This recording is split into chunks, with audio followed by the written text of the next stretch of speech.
Thank you for joining me. Today I'm going to be looking at some soldering irons. Now I've been working on some Walkmans recently. I've just recently finished with this one, so this is working again. And I did want to start working on here, but unfortunately it's got a lot of water damage. But what I thought I'd do is try out some new soldering irons. So I'll just show you what I have bought recently. So this is a TEMU soldering iron, and maybe it's been taken apart before.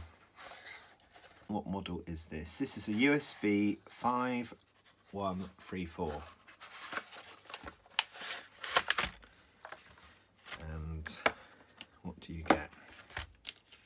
Get brief instructions. Assemble the soldering iron head, turn on the temperature. It says welding instead of soldering, but that's fine. There looks to be a little stand in here.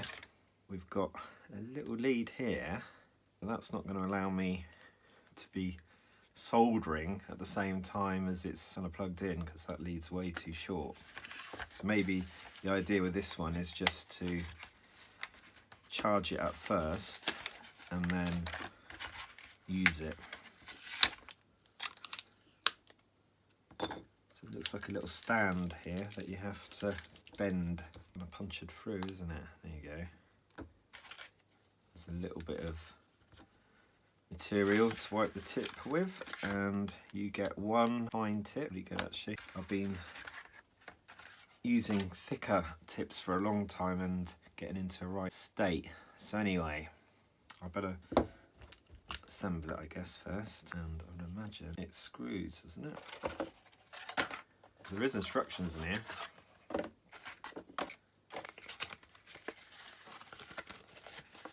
English. Doesn't say what I've got to do to put that in. I was going to try unscrewing that, but maybe it just is in like that. Is that right? Yeah, it's a push one. So I'm normally used to the ones that you kind of screw. So there's a temperature on here. Now this, will it have any charge? Maybe not, because, oh, it has. This is obviously travelled from TEMU, from China. It's set to go to 355, which is pretty okay for most things. Oh, I can see the tip starting to smoke a little bit. Let's whack it down a little bit, because some of these boards are a little bit delicate. And I've got it set at 250. Pretty smart actually. So it's a 5-volt battery in there, 15 watts. Is it enough to start mounting? Because it's on. Come on. Right, let's turn it on again. Could be that I was on the last bit of power there. Probably need to charge it. It's not letting me do the temperature thing. Yeah, that probably needs a slight charge.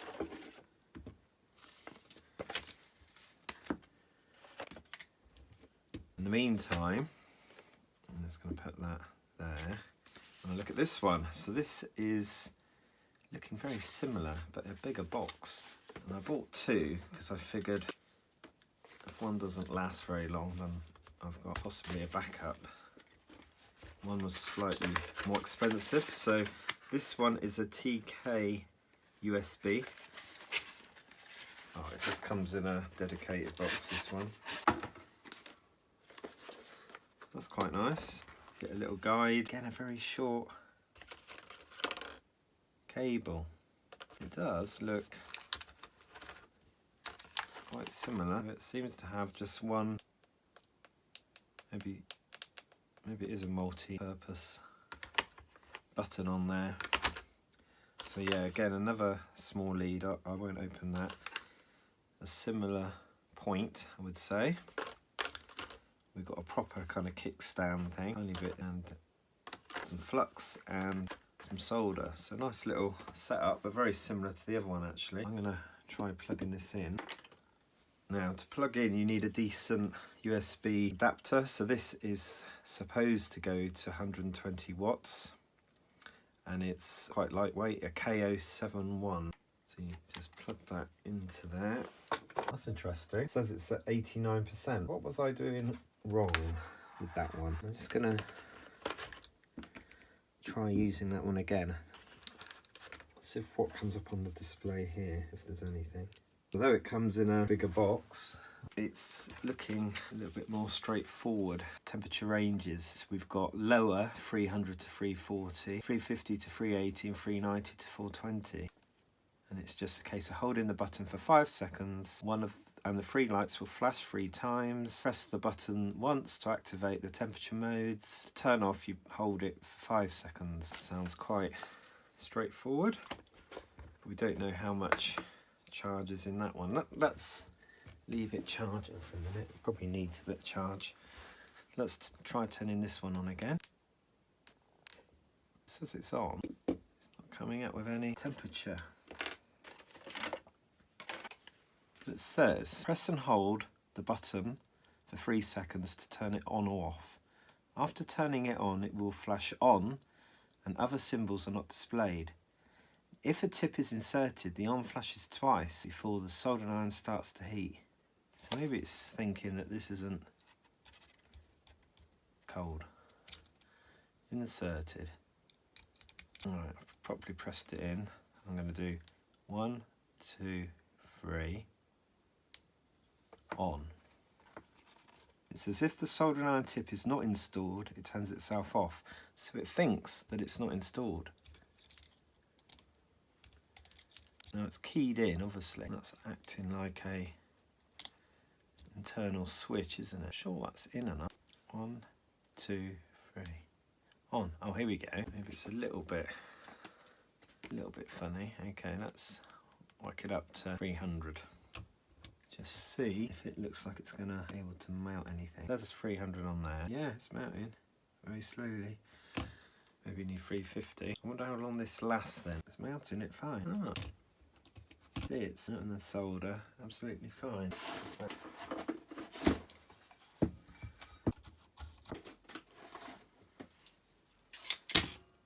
Yeah, I wonder if it needs to be moving around all the time. Doesn't power itself on. Yeah, I think the connection inside is a little bit dicky. It's better because you haven't got the cable. I'm pushing down now quite hard.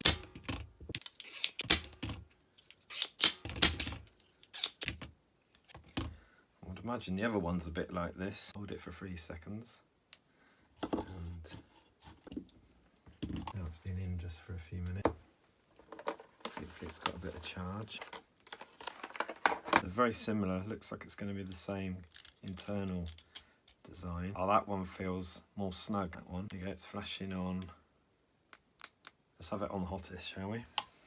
Wait, we should see the tip start to smoke a little bit. That one's not actually. Oh. Be a bit careful on this motor if I want to maybe keep this motor.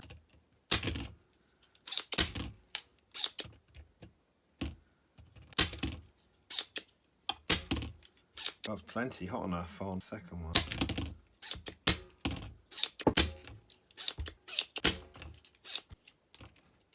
This is working amazingly well. I just wish my hands were a little bit steadier sometimes. So you need to obviously go over these a few times, but this kind of gives you an idea. Wow, it's on the second setting. So that looks okay. Probably needs a bit more. I think that's a screw. Do I need to separate that in one?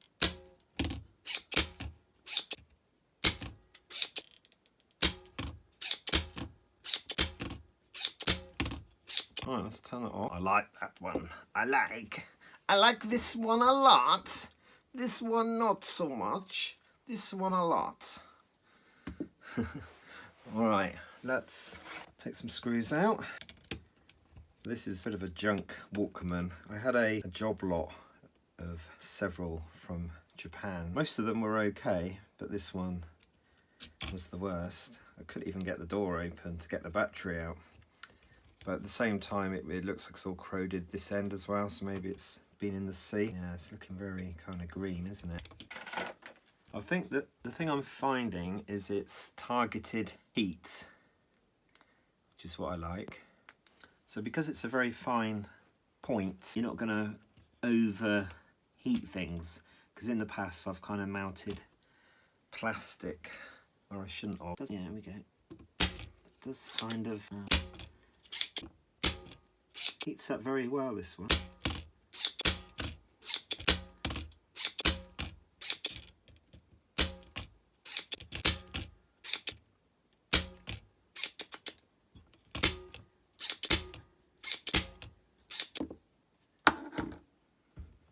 Very rusty screw there.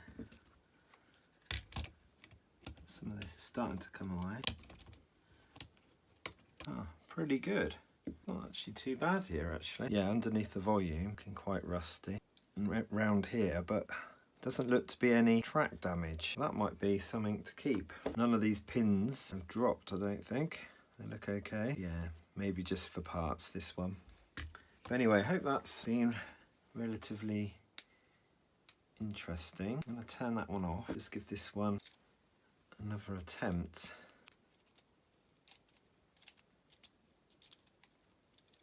Yeah, that's now not even keying in properly. Oh, I can't take that one out yet. I was going to compare. Oh, maybe that's better. Yeah, temperature going up again. Just see what it might be like at mounting, say, a headphone jack. So we should go up higher. Set this to 400, I think. 400, it's just mounting it there. I like that targeted kind of heat with the fine tip. So maybe this isn't too bad, this one. I've had to set that at 400. And just to remind me what the temperature range was on the red one, because that seemed to be working very well when it was set to 2.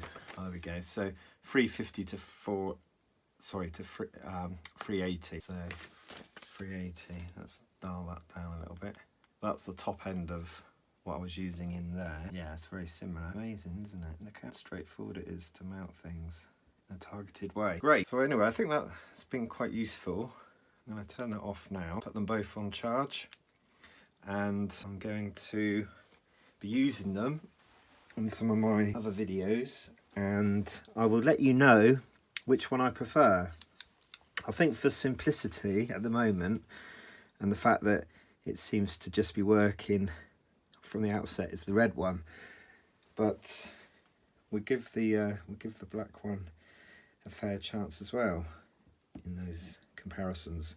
Well, thanks for watching the video. Please can you like and subscribe.